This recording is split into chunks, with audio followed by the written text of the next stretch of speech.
뉴스 중에 하나가요. 논란이 있습니다만 103세 되신 분이 불법 행위로 재판에 회부됐는데 집행유예 결정이 났답니다. 103세 되신 분을 옥에 몇 년 가두면 어떻게 될까요?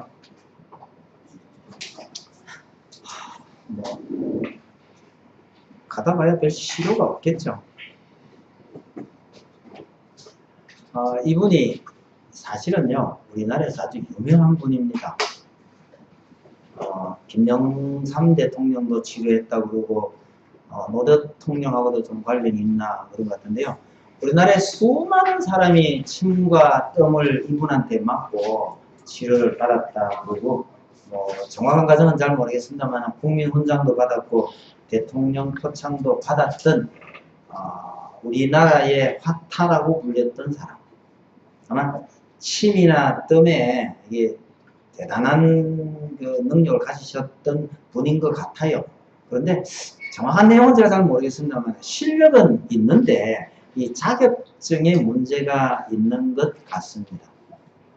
실력은 있는데 자격이 없으면요, 함부로 뭘 해서 안 되는 거죠.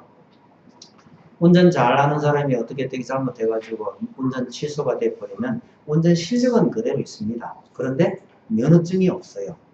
운전해도 돼요, 안 돼요? 하면 큰일 나는 거죠. 오늘날 자격증이 참 중요한 시대가 돼서 아무리 실력이 있어도 자격증이 없이 아니면 면허되지 않은 것에 대해서는 해서는 안 되는 모양입니다. 그러면 성경 가르치는 것도 면허가 있어야 되나요? 자격증이 있어야 되나요? 이거 좀 분명히 할 필요 있습니다. 설교는 목사만 하는 거죠?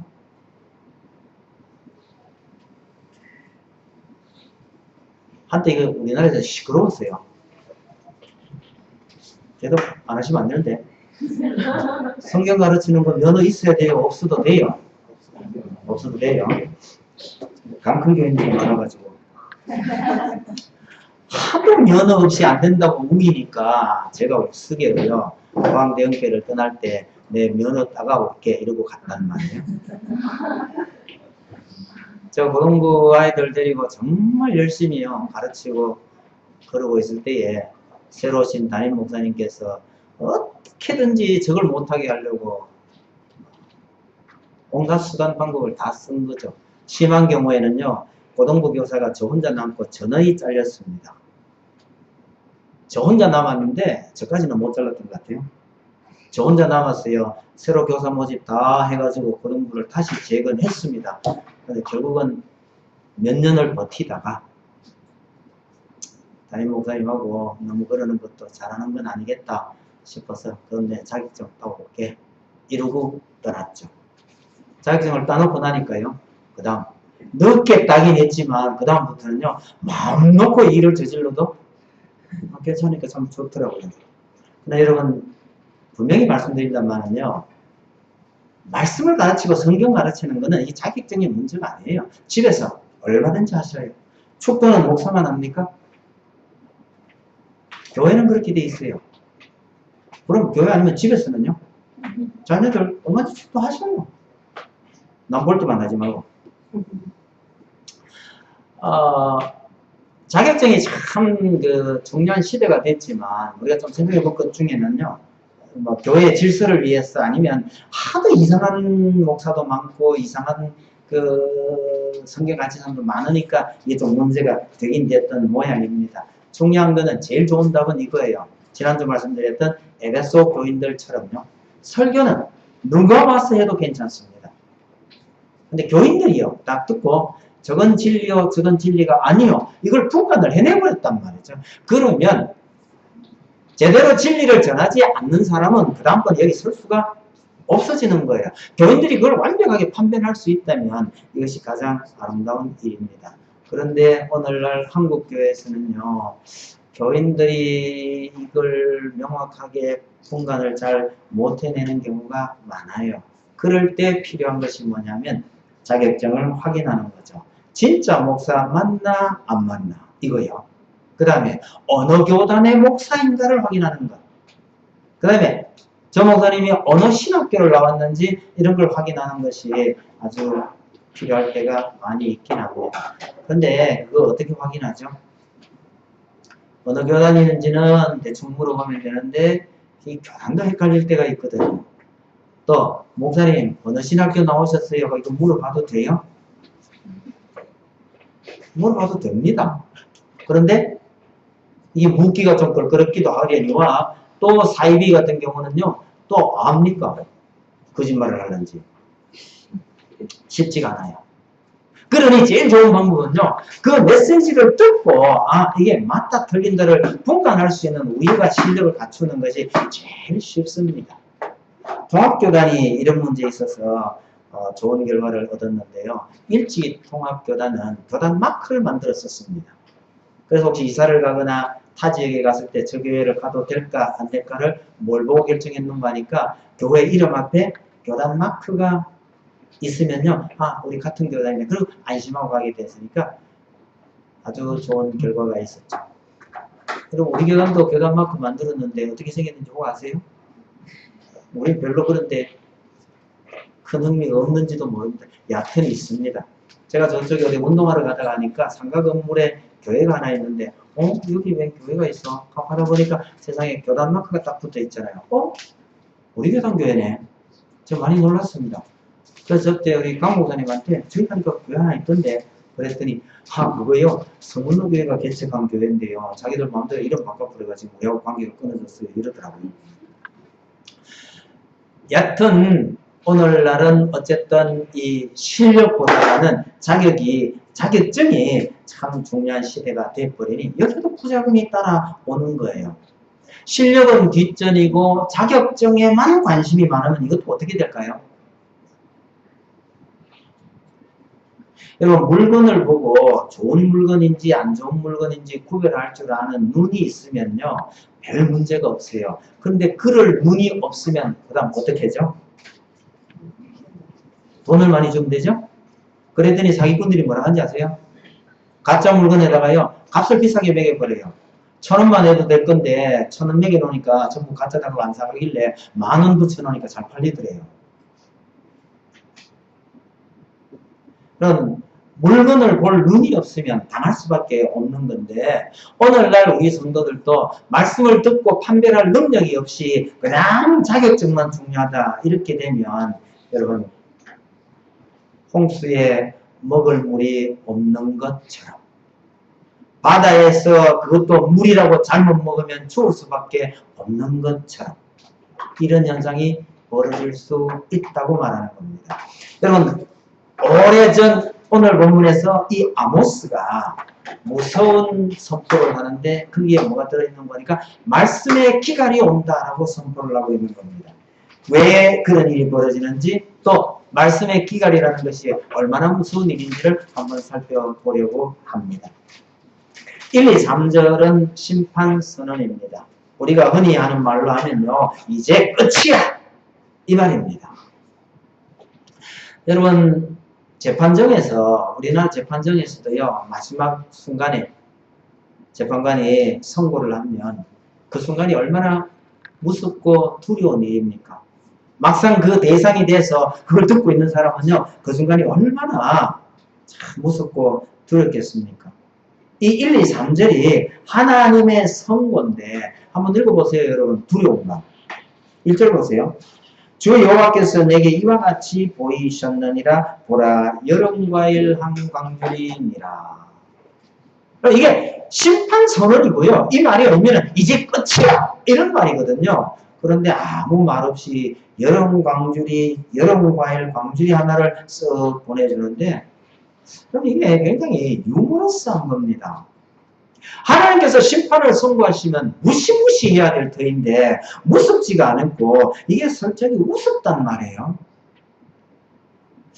어느 것이 더 무서운 건지를 한번 생각해 볼 필요가 있습니다. 두 사람이 만나가지고 마지막이라고 만났습니다. 말을 몹시 내면서요. 정말 나한테 어떻게 그럴 수 있어. 이제 끝내자. 이거 하고요. 분명히 마지막으로 만났는데 싱글싱글 웃으면서 점잖게 그래 이쯤에서 끝내는 게 좋겠어. 그러면 어느 게 더 무서운 거예요?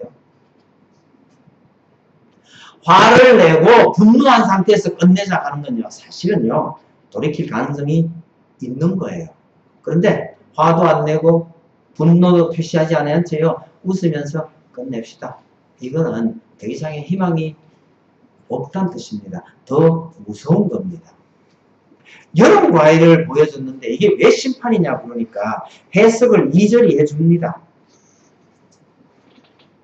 2절 보세요. 그가 말씀하시되 아모스야 네가 무엇을 보느냐 내가 이르되 여름 과일 한 광준이다 하매 여호와께서 내게 이르시되 내 백성 이스라엘의 끝이 이르렀은즉 이렇게 말합니다. 남외의 주가 있죠. 남의 주를 보시면 여름 과일이란 말과 끝이란 말의 음이 같다 이렇게 되어 있죠. 발음이 아주 비슷하다 이 말입니다. 요즘은 잘 안 쓰는 것 같은데 한때 그 유행했던 당근이지 하는 말이 있었죠. 야 오늘 너 올 거야. 아 당연히 가야지. 이럴 때 뭐라고 그랬어요? 당근이지 이랬거든요. 아니 당연이라고 말해야 되는데 왜 당근이라고 그래요? 발음이 비슷하니까 그렇게 썼던 것 아닐까 그렇게 생각합니다. 당근이지 그러면 그 말을 뭘로 알아듣냐니까 당연으로 알아듣는 것처럼 여름 과일 한광줄 이렇게 보여주면 끝이라는 단어가 바로 연상이 되는 겁니다. 발음이 아주 흡사해요. 그래서 당연히 그래야지라고 하는 그 순간에 당근이지라고 말하는 거하고 지금 이게 비슷한 현상입니다. 거의 같은 현상이에요. 다시 말해서 여름 과일 광주리를 보면 이스라엘은 이제 끝났다 이 선언을 하고 있는 거죠. 그렇게 되면 어떻게 되나요? 3절에요. 궁전의 노래. 궁전의 노래. 이 잔치하는 노래 아니겠어요?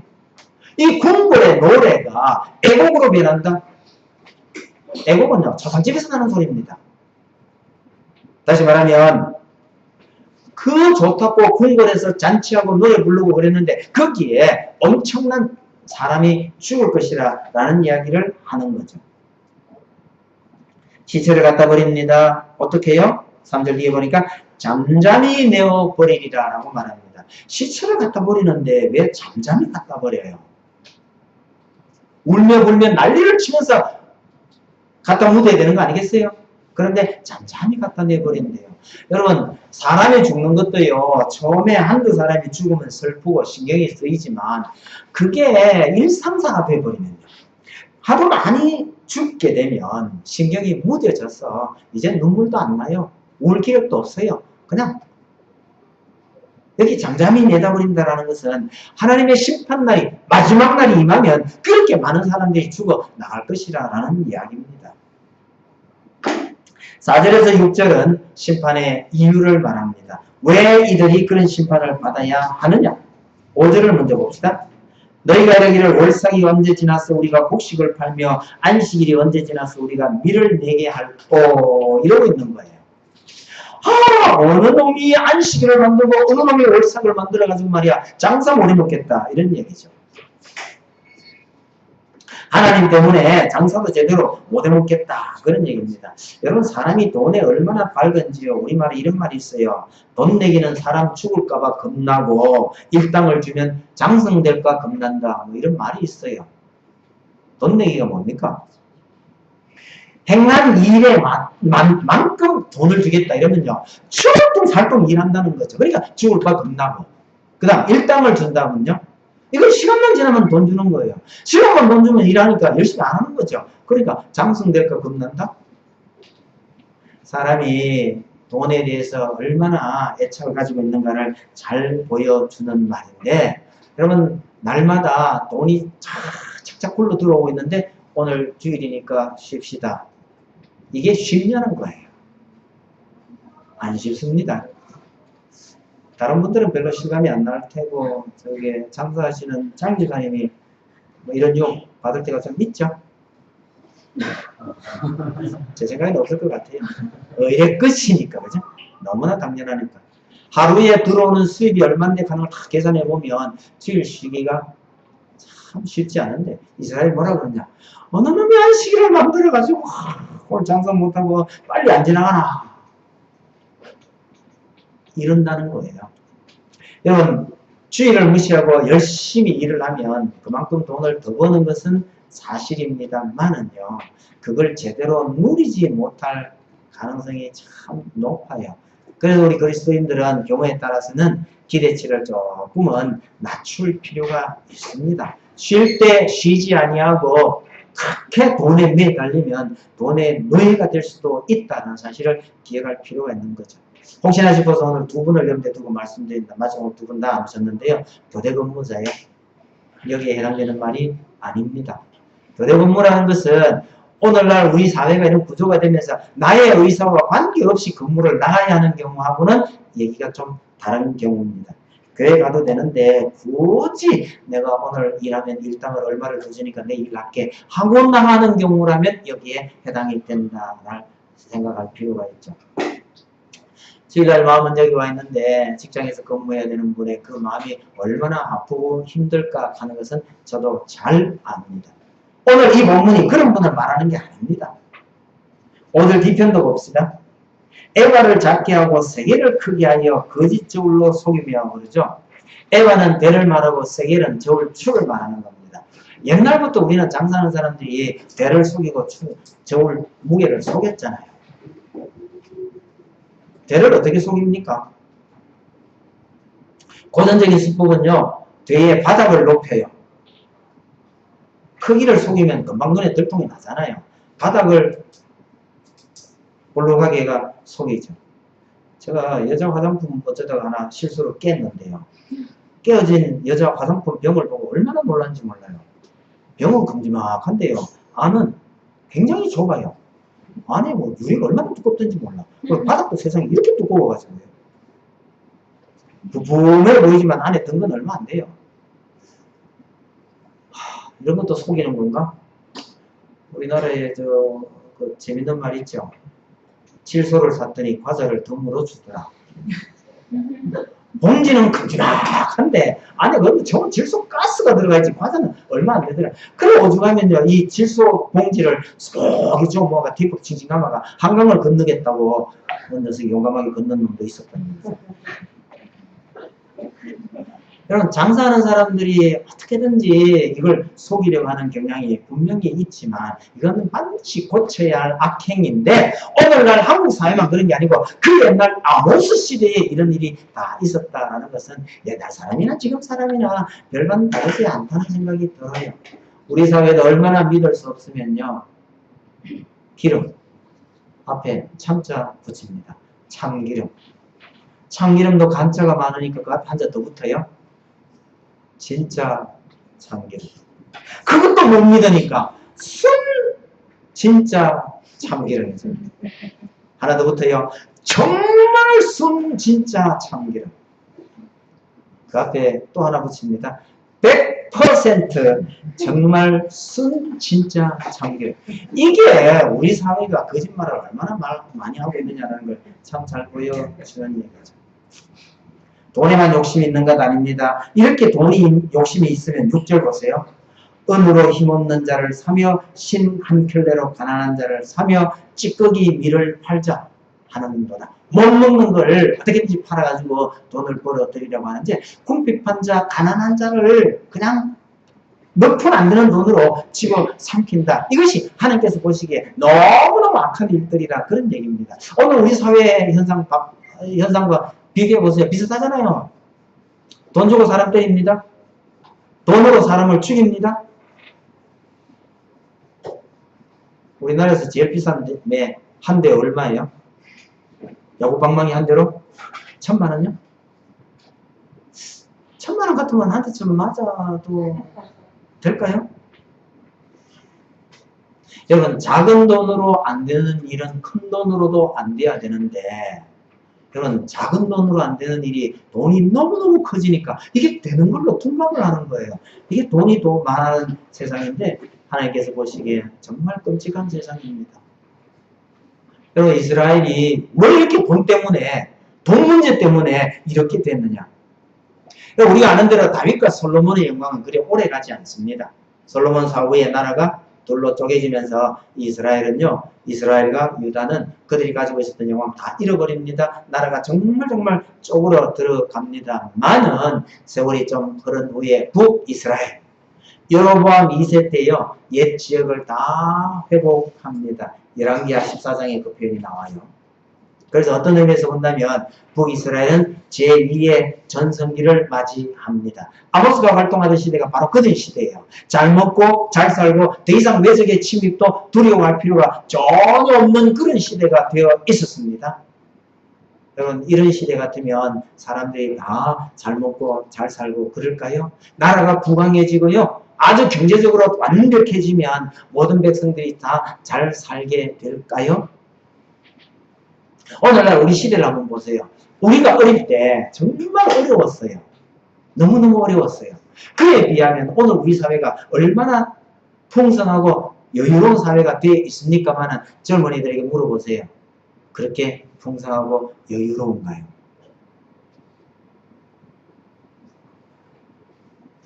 여러분 제2의 전성기를 할 만큼 나라가 부강해졌을 때에 오히려 더 머리 아픈 일들이 생겨납니다. 그 중에 가장 대표적인 게 이 빈부격차가 극심해지는 겁니다. 그럼 우리도 빈부격차가 극심하다 그러잖아요. 그럼 어느 정도 차이가 나는지 아시나요? 그건 잘 몰라요. 사실은 잘 몰라요. 어느 정도 빈부격차가 심한지. 이런 질문 한번 던져볼게요. 여러분 대구에 있는 서문시장이요. 저게 한 사람 소유라고 한번 생각해 보세요. 거기에서 장사하고 있는 분들이 전부 월세 내고 있고 그 소유 한 사람이 그걸 다 가지고 있다고 생각을 해보세요. 어떤 느낌이 드세요? 이번에 제가 휴가 가서 받은 충격입니다. 휴가지에요. 어마어마하게 많은 사람들이 몰리는 시장이 있었는데 가이드가 그러네요. 이거 전부 한 사람 거라고요. 제가 그 생각이 탁 들면서 바로 저겁니다. 서문시장이 한 사람 소유고 모든 사람이 거기에 세를 들어 있다고 치면 여러분 어떻게 될 것 같으세요?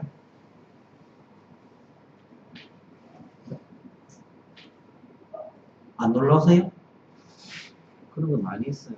많이 있어요. 전 처음 생각해 본 건데 많대요. 여러분 빈부격차라는 건 이런 걸 말하는 겁니다.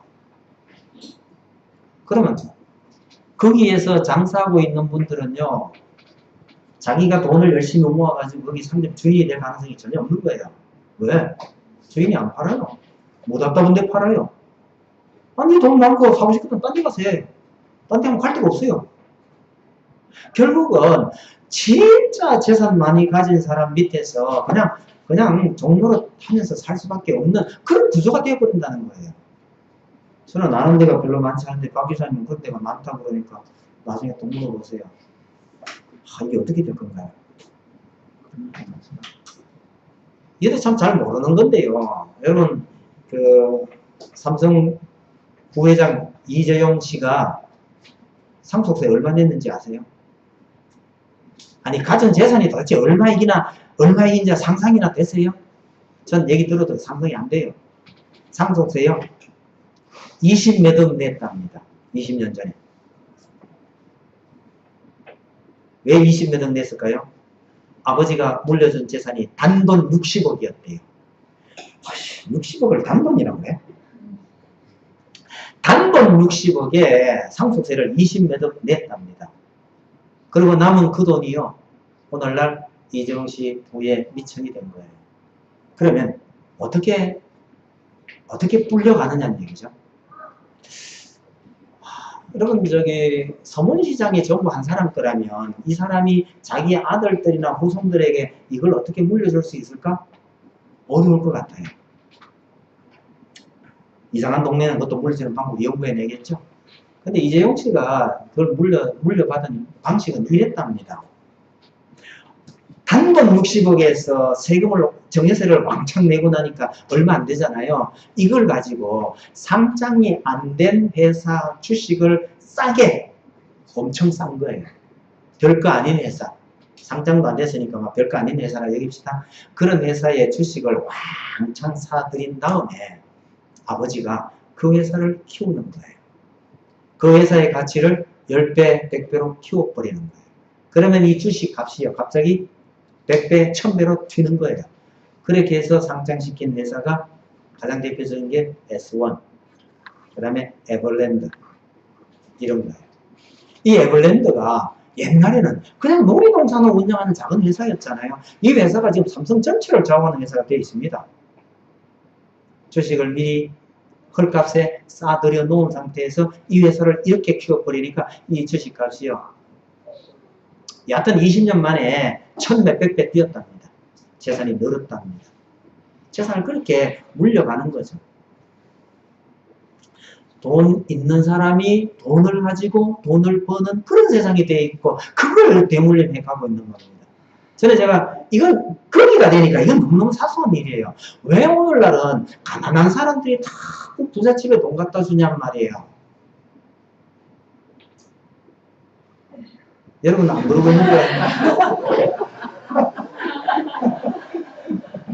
보세요. 옛날 우리 주변에 있었던 소위 말하는 전빵, 구멍가게 다 없어졌잖아요. 그럼 어디 가요? 대형 쇼핑몰에 가잖아요. 편해요. 싸요.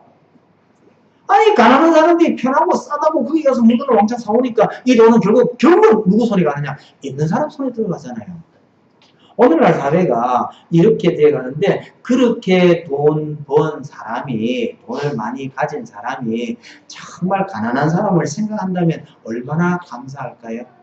그러나 돈으로 돈을 번 사람은요, 가난한 사람은 그렇게 배려하고 가난한 사람은 돌보는 게 아니에요. 가난한 사람은 오히려 무시하고 인간의 존엄성을 파괴시켜가는 이런 짓을 하고 있는 겁니다. 인간의 존엄성은 하나님을 바로 섬기는 데서부터 시작이 됩니다. 하나님을 제대로 섬기지 아니하고 돈을 섬기는 곳에는 인간의 존엄성이 존재할 공간이 없는 거예요. 여러분, 이거 하나님 아니라도요, 상식선에서 이걸 실천했던 좋은 예가 우리나라에 있어요. 경주 최부자의 집 이야기. 이건 잘 아실 거라고 생각하지만 이거 상식적으로라도 꼭 한번 찾아서 읽어 두시면 좋겠습니다. 만석군. 10대를 이어갈 동안 만석군의 부를 누린 주된 비결이 뭐냐고 그러니까요, 가난한 자들을 돌봤기 때문입니다. 사방 80리에 밥 굶는 사람 없게 해라. 그래서 양식이 없는 사람은 언제든지 양식을 퍼갈 수 있도록 개방을 했고요. 재밌는 말 있죠? 파장에 물건 사러 가지 마라. 파장에 가면요, 가난한 사람이 안 팔리는 물건 빨리 털고 가려고 싸게 내놓잖아요. 사지 말라는 거예요. 다른 말로 하면 뭡니까? 정당한 가격을 주고 사라. 그래서 파장에 물건 사지 마라. 그 다음에 흉년에 땅 사지 마라. 이게 그 집에서 내려오는 가훈이었어요. 가난한 사람들 배려하니까 훗날 농민폭동이 일어나가지고 부자들 다 때려잡는다고 난리칠 때요, 그 집에 있는 그 집의 하인들, 그 집에 붙어서 농사 짓던 사람들이 그 집을 지켜주는 이런 일이 벌어지는 거죠. 여러분, 하나님 없이도 가난한 사람들을 배려한 이 부자가 그 부를 오래 이어갔는데, 이건 극히 드문 예인 것 같아요. 여러분, 잘 사는 나라에 범죄가 많을까요? 가난하고 못 사는 나라에 범죄가 많을까요? 참 아이러니하게도요, 잘 먹고 잘 사는 나라의 범죄의 총량이 훨씬 큽니다. 왜? 번영의 시기에 약자를 억압하고 불평등이 증가하고 사치하고 불공정한 재판이 일어나고 성적인 타락이 깊어지는 것. 이건 역사가 다 그랬던 겁니다. 아모스는 바로 이런 시대에 북이스라엘이 제2의 번성이라고 할 만큼 번성하는 그 시대에 가난한 자를 돌아보지 않는 지도자들을 향해서, 부자들을 향해서 이 경고의 말씀을 뿌리고 있는 겁니다. 그럼 부자가 잘못이다, 잘 먹고 잘 사는 게 부자다, 잘못이다, 그런 뜻 절대는 아닙니다. 바라건대 우리 성도들은요, 어쨌든 잘 먹고 잘 살고 부자 되시기 바랍니다. 그럴 때에 하나님을 더 잘 섬기면 돼요. 그래야 목사도 좀 떨어지는 게 아니겠습니까? 그죠? 7절에서 14절까지요. 이게 심판의 모습입니다. 8, 9절 한번 봅시다. 이로 말미암아 땅이 떨지 않겠으며 그 가운데 모든 주민이 애통하지 않겠느냐. 온 땅이 강에 넘친같이 솟아오르며 애굽강같이 뛰놀다가 낮아지니라. 주 여호와의 말씀이니라. 그날에 내가 해를 대낮에 치게 하여 백주의 땅을 캄캄하게 하며. 이렇게 말씀합니다. 여러분, 땅이 떨고 땅이 뛰놀다가 낮아지고 해가 대낮에 지는 것은 어떻게 본다면 자연법칙 위배입니다. 경기로 말하면 이건 반칙이에요. 하나님께서 자신이 스스로 정한 규칙을 스스로 위반하겠다는 뜻입니다. 하나님께서 왜 그러시냐고요? 하나님께서 정말 공의로우신 하나님께서 왜 이런 반칙을 합니까? 정답은 간단합니다. 이스라엘 백성들이 하도 반칙을 해대니까요. 여러분, 오늘날 우리 자연재해가 예전에 없던 자연재해가 참 많이 일어날 때마다 우리 그리스도인들은요, 이것이 하나님께서 주시는 경고 아닐까 해서 우리 자신들을 한번 좀 돌아보는 것이 당연합니다. 그러면 하나님께서 이런 자연의 어떤 이상현상만 일으키시느냐? 아니요. 10절에 보니까요, 절기를 애통으로, 노래를 애곡으로 이렇게 되어 있습니다. 한마디로요, 많은 사람이 죽을 것이라는 뜻입니다. 많은 사람이 왜 죽습니까? 나라가 이렇게 태평한데요. 이 민족이 쳐들어온다는 뜻입니다. 다른 민족에 의해서 침략을 받게 되고 나라가 망하게 될 것이고 그렇게 해서 수많은 사람이 죽게 된다는 경고입니다. 이게. 그러나 그것보다가 더 무서운 경고는 11절입니다. 주 여호와의 말씀이니라. 보라, 날이 이를지라 내가 기근을 땅에 보내리니 양식이 없어 주림이 아니며 물이 없어 가람이 아니요 여호와의 말씀을 듣지 못한 기간이라. 여러분, 심판이 내리고 재앙이 내리는 것보다 어쩌면 더 무서운 것은요, 말씀의 기간입니다. 하나님께서 더 이상 말씀하시지 않겠다라는 뜻입니다. 여러분, 심판이 내리고 재앙이 내리는 것은 그래도 아직 하나님께서 관심을 가지고 계시다라는 뜻인데, 말씀의 기간이 임한다는 것은 하나님께서 더 이상 말씀하지 않겠다는 뜻이고 하나님께서 완전히 포기하셨다라는 뜻입니다. 우리 흔히 잘 아는 대로 사랑의 반대는요, 사랑의 반대말, 초등학교 때는 미움 이러면 되는데요, 나이가 좀 들면 사랑과 미움은 근본적으로 밑바탕이 같아요. 관심이 있다는 뜻이죠. 관심이 있으니까 미운 거지, 얘 관심이 없으면요 밉지도 않아요. 그래서 사랑의 반대는 이런 또 아이들 저기 국어시험에 문제가 될 소리도 있어 보이는데요. 국어시험에 뭐라고 답사해 드리는지 모르겠습니다. 여하튼 사랑의 반대는 무관심. 너희가 뭔 짓을 하든지 난 말 안 할게. 이게 진짜 무서운 겁니다. 여러분, 말씀이 풍성했던 초대교회가 세월이 지나니까 말씀이 점점 사라져 버린 거예요. 사라져 버리니까 중세 암흑 시대로 들어가게 되는 겁니다. 말씀이 완전히 사라져버렸던 시대가 중세 암흑 시대입니다. 그런데 그 시대에 다시 말씀을 회복하는 운동이 종교개혁입니다. 캄캄한 밤을 깨우는 위대한 업적이 이 종교개혁이 되는 거죠. 그래서 이 종교개혁의 결과로 많은 사람들이 성경을 소지하게 되고 말씀을 자기 나라 말로 듣게 되는 거예요. 이제는 예배 가봐도요, 무슨 말인지 몰라요. 일반인들은. 왜? 자기 나라 말 안 써요. 라틴어로 예배하고 라틴어로 설교하고. 적어도 가톨릭에서 볼 때 루터의 큰 죄 중에 하나는요, 성경을 독일 말로 번역한 거. 그 당시로서는 용서할 수 없는 큰 죄였는데, 종교개혁이라는 것이 하나님의 말씀을 백성들에게 돌려주는 현상이었거든요. 그걸 위해서 목숨을 걸고 얼마나 많은 사람들이 목숨을 희생하면서 이 말씀을 백성들에게 돌려줬는데, 그럼 오늘날 우리는요, 과연 말씀이 우리에게 그렇게 풍성하냐, 아니면요, 말씀이 우리에게서 점점 멀어져 가고 있느냐를 생각해 보실 필요가 있습니다. 성경 잘 읽으시는지 안 읽으시는지 생각해 보셔요. 우리가 자랄 때는요, 교회에서 참 많이 했던 것 중에 하나가 퀴즈 대회하고 암송 대회였거든요. 요즘 퀴즈 대회, 암송 대회 거의 안 해요. 청소년 집회에 여러 날 가 보면요. 그렇게 많은 시간 동안에 설명해주고 알 수 있는 성경 구절은 진짜 몇 개 안 돼요. 성경하고는 별 관계 없어요. 설교를 2시간, 3시간 하는데도 그 말씀을 통해서 깨달아 알 수 있는 성경 구절은 거의 없어요. 아니, 심한 경우는 성경은 읽어놓고 다른 얘기만 해요. 그나마 우리 SF 집회는 낫습니다.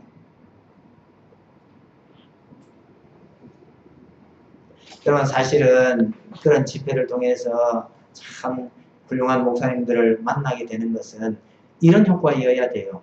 평소에 내가 성경을 많이 읽어놨는데 그 말이 무슨 의미인지 잘 몰랐거나 단편적으로 알고 있었던 말씀들이 그런 집회에 갔더니만은 그 말씀들이요 쫙 꿰어지거나 아니면요 성경을 읽는 눈이 뜨여지는 이런 현상을 경험하는 것이 그런 집회의 효과이어야 합니다.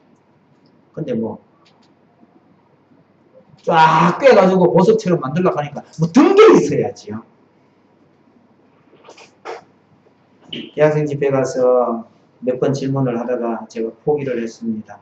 대학생들이 성경을 너무 몰라요. 차라리 우리 아이들 데리고 질문하는 게 나아요. 가끔은 윤우도 대답을 하는데 대학생들이요 진짜 성경을 너무너무 몰라요. 그러니 좋은 강사 목사님들이 와가지고 어떻게 이 참 성경 자체를 깨뜨려 알 수 있는 눈을 트여주게 하고 싶어도 안 되는 건 어떡해요? 뭐가 있어야 되죠. 오늘날 우리 시대가 마음만 먹으면 얼마든지 성경을 읽을 수 있고 들을 수 있는 게 이게 넘쳐나는데도 불구하고 실제로 머릿속에 들어가질 않아요. 이게 바닷물에서 물이 없어 굶어 죽는, 물이 없어서 갈증이 나서 죽는 거하고 비슷하지 않을까 그런 생각이 드는 겁니다. 여러분 어릴 때는 조금만 먹어도 돼요. 근데 몸이 자라고 어른이 되면 많이 먹어야 합니다. 오늘 우리 시대가 하나님에 대해서 많이 아는 시대라고 한다면 말씀이 풍성한 시대라고 한다면 우리는 그만큼 더 노력해야 된다는 뜻입니다. 여러분 숨쉬기 운동도 운동이에요.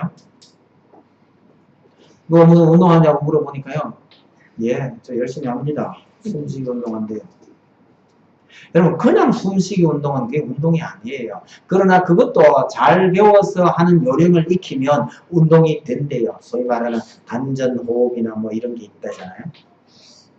제가요 탁구가 운동이 된다고 생각 안 했습니다. 50이 될 때까지. 그냥 그게 놀이지 그게 무슨 운동이 되냐. 근데 뭔가 하긴 해야 되겠는데 탁구가 운동이 되냐라고 알아봤더니요. 제대로 배우면 이게 운동이 된답니다. 여러분 호흡도 그렇고 정말 아무것도 운동이 같지 않은 건데도요. 제대로 배우면 그게 운동이 되더라는 사실을 기억하실 필요가 있습니다. 하나님의 말씀도 그냥 근성으로 들어서 조금 안다고 해서 아는 게 아니고요. 그걸 제대로 배워서 깊이 들어가면 들어갈수록 이 말씀이 우리를 얼마나 행복하게 만들고 우리를 살찌게 만드는지 모릅니다. 교회는 참된 말씀 위에 쓰워져야 합니다. 말씀이 성경책 속에만 갇혀 있으면 어쩌면 이게 말씀이 아닐 수도 있어요. 말씀은 우리 속에서 우리를 움직여 가야 그것이 제대로 된 하나님의 말씀입니다. 하나님의 말씀이 우리 속에서 위력을 발하는 그런 말씀이 되기를 바랍니다. 그래서 열심히 말씀을 배우고 배운 대로 실천하고 그러면요 여러분들은 말씀의 갈급함이 더 일어나게 돼서 더 많은 것을 배우게 될 겁니다. 그래서 특별히 우리 젊은 친구들에게 부탁을 합니다. 어쨌든 말씀 배우는 일에 열심을 좀 내실 필요가 있죠. 설교 빠뜨리지 않고 챙길 필요가 있습니다. 공부 모임을 만들어서 하면 더욱 좋고 그렇지 않다면요 스스로도 성경을 읽고 의미를 파악해 나갈 수 있는 이런 일들을 스스로 해야 됩니다. 교사로 생기면 참 좋은데 우리 교회는 기회가 많지 않아서 참 미안하게 생각합니다만은 가르치다 보면요 사실은 자기가 배우는 게 훨씬 더 많습니다.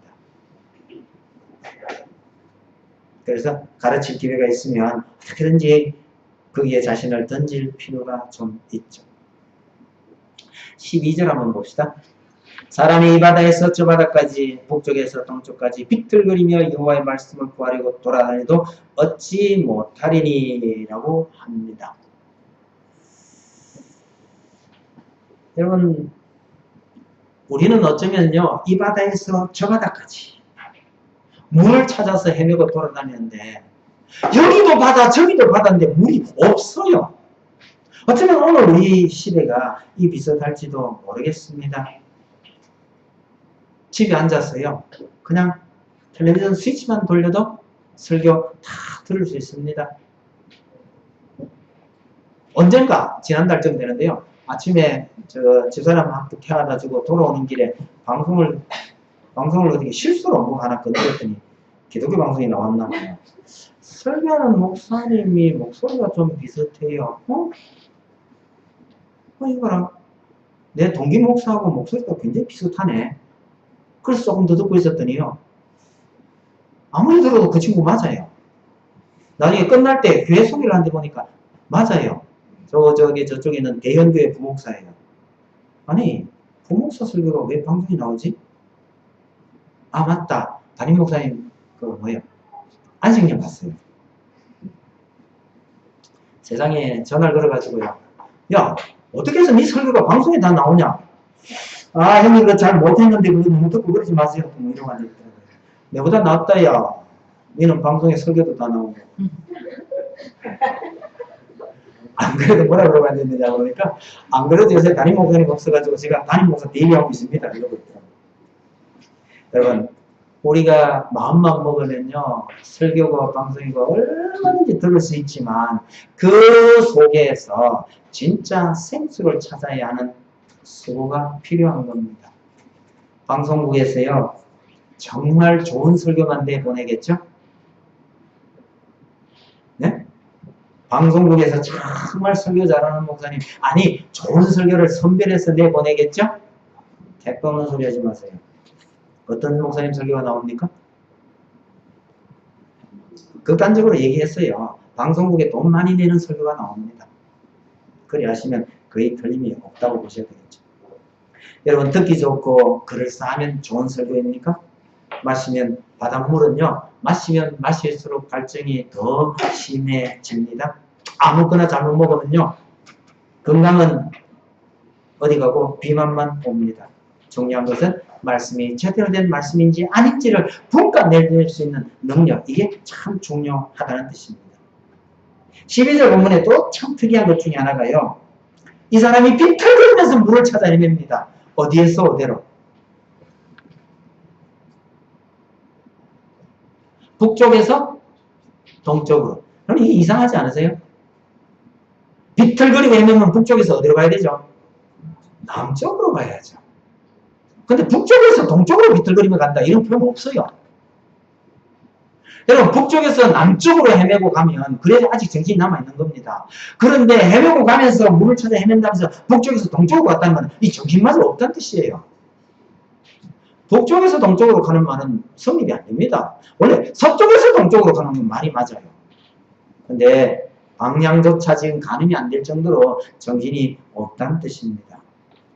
여러분, 이런 일이 생겨나기 전에 정말 생명수 되시는 그분의 말씀을 잘 따랐어야 하는데, 이스라엘이 이렇게 된 것은 14절을 보면 우상숭배가 주 원인입니다.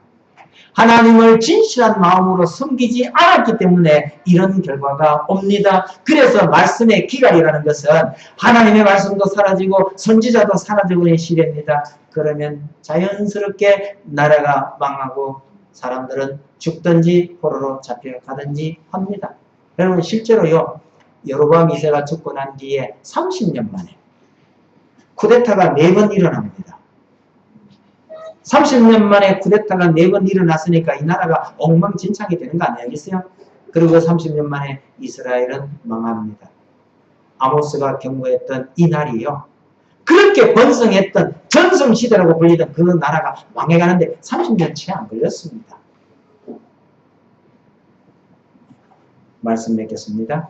여러 가지 심판이 있을 수 있지만 진정한 심판은, 진짜 심판은 말씀의 기갈입니다. 돈 떨어지고 양식 떨어져도 진짜 큰일은 아닐 수 있지만 말씀이 떨어지면요, 이건 완전히 끝입니다. 하나님께서 영영 떠나가신다는 뜻이 되고 모든 것을 잃어버린다는 뜻이 됩니다. 여러분, 우리가 정말 말씀을 사모해야 되리라 생각합니다. 참 이상한 표현이고 논란이 있긴 하지만요. 천국은 침노하는 자의 것입니다. 공격하면 천국은 누구든지 차지할 수 있다는 뜻입니다. 여러분, 천국이 왜 그렇게 허약해요? 공격을 하면 다 이긴다는 얘기잖아요.